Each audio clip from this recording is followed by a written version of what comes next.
প্রস্রাব পায়খানা বন্ধ হয়ে সে আসলো, সেটা হতে পারে। অনেক সময় তীব্র ব্যথা নিয়ে আসছে, আবার মাত্রাটাও আছে যে ব্যথা তীব্র কিন্তু আলটিমেটলি সেরে যাওয়া বা ভালো হয়ে যাওয়ার সুযোগটা তার বেশি থাকে। মেরুদণ্ডের নানা ধরনের ব্যথা এবং রোগে আমরা অনেক সময় মানুষকে ভুগতে দেখি। একটু যদি আমাদের বলতেন যে আসলে মেরুদণ্ডের ব্যথা বলতে আমরা আসলে কি বুঝি? তো মেরুদণ্ড থেকে আসলে মাথার নিচ থেকে শুরু করে, যেটাকে আমরা সার্ভাইকাল এরিয়া বলি, ওখান থেকে শুরু করে একদম কক্সিস পর্যন্ত, শেষ পর্যন্ত ঘাড়, পিঠ, কোমর পুরোটাই আসলে মেরুদণ্ড। তো সুখ অসুখের সাথে আসলে পুরো সবগুলো জায়গারই একটা সম্পর্ক আছে।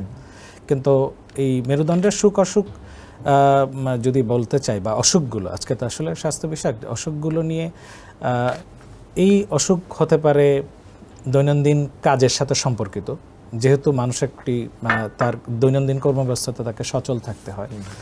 একইভাবে মেরুদণ্ডকেও আসলে বিভিন্নভাবে সচল থাকতে হয়, কাজ করতে হয় বিভিন্ন পশ্চারে, এবং মানুষ আসলে তার পেশার সাথে শরীরে এক একটি অঙ্গের কিন্তু সম্পৃক্ততা আছে। যিনি ডেস্ক ওয়ার্ক করেন, তার যেই অংশের উপরে চাপ থাকে, যিনি একটা বোঝা বহন করেন, তার কিন্তু ঠিক একই জায়গার উপরে প্রেশারটা বা কষ্টটা থাকে না। হ্যাঁ, তো সুতরাং কাজের সাথে, পেশার সাথে, আঘাতের সাথে, বয়সের সাথে, ইভেন লিঙ্গভেদেও, নারী পুরুষ, হ্যাঁ, ছোট বাচ্চা, ডিফারেন্ট হতে পারে, জন্মগত হতে পারে। সুতরাং এই পুরো বিষয়টি আসলে প্রত্যেকটা ব্যক্তির ক্ষেত্রে আলাদা আলাদা কারণ অথবা কার্যকারণ রয়েছে। এবং এটা কি তাহলে শুধুই ব্যথা, নাকি মেরুদণ্ডের অন্য কোনো রোগ আছে?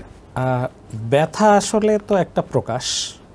মেরুদণ্ডের রোগগুলো শুধু ব্যথা দিয়ে প্রকাশ নাও হতে পারে, অনেক সময় ব্যথা ছাড়াও হতে পারে। যেমন টিউমার যখন হয় মেরুদণ্ডে, তখন আসলে শক্তি, চলৎ শক্তি হারিয়ে ফেলা, সেটা দিয়ে প্রকাশ পায়। যখন ইনফেকশন হয়, অনেক সময় জ্বর দিয়ে প্রকাশ পাচ্ছে, যাদের দীর্ঘ সময় অনেকে মেরুদণ্ডে টিবি রোগ হয়, হ্যাঁ, যেটাকে আমরা পটস বলি। তো তাদের তো আসলে শুকিয়ে যাওয়া, ক্যাকেকশিক হয়ে যাওয়া, ওজন কমতে থাকা অথবা জ্বর, মানে এরকম কিছু সিমটম হতে পারে। সেটা প্রথমে কিন্তু মেরুদণ্ডের ব্যথা দিয়ে আসতে হবে, নাও হতে পারে, নাও হতে পারে।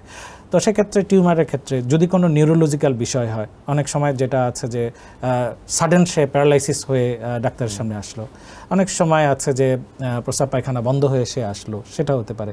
অনেক সময় তীব্র ব্যথা নিয়ে আসছে, আবার মাত্রাটাও আছে যে ব্যথা তীব্র কিন্তু আলটিমেটলি সেরে যাওয়া বা ভালো হয়ে যাওয়ার সুযোগটা তার বেশি থাকে যদি কারণটা ছোট হয়। আবার কারণটা বড়, সেক্ষেত্রে হয়তো বা তাকে দীর্ঘমেয়াদী চিকিৎসা নিতে হতে পারে।